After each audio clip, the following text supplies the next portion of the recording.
这礼拜以色列对黎巴嫩发动大规模的空袭，这是2006年以来上大的军事行动。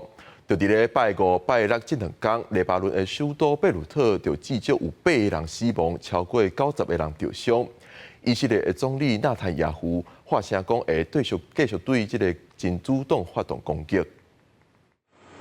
以勒边境这礼拜炮火无停，短短一礼拜就造成至少700人死亡，数千人受伤，约12万人有路无厝。真主党礼拜早起，高向以色列北部发射几啊粒飞弹，以军是透明攻击黎巴嫩首都贝鲁特。单方面宣布，真主党领袖纳斯鲁拉已经早死，佮讲精准打击真主党位伫首都南部的中央总部甲武器库。 זה איום ממשי ומיידי על נתיבי השיט העולמי ומתקנים אסטרטגיים חיוניים של מדינת ישראל.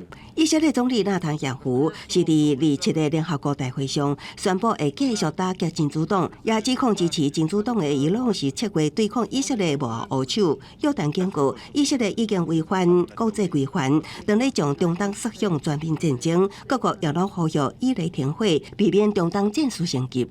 I fully support the proposal for a temporary ceasefire, allowing for the delivery of humanitarian relief and paving the way for the resumption of serious negotiations for a durable peace across the Blue Line.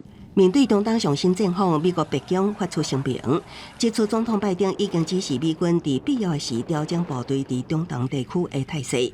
国务卿布林肯表示，以色列有权捍卫家己，面对恐怖主义侵害。未来几日，中东各方所做出的选择，会决定地区发展方向。伊强调，前进的道路是透过外交，而不是冲突。公司新闻两岸编译。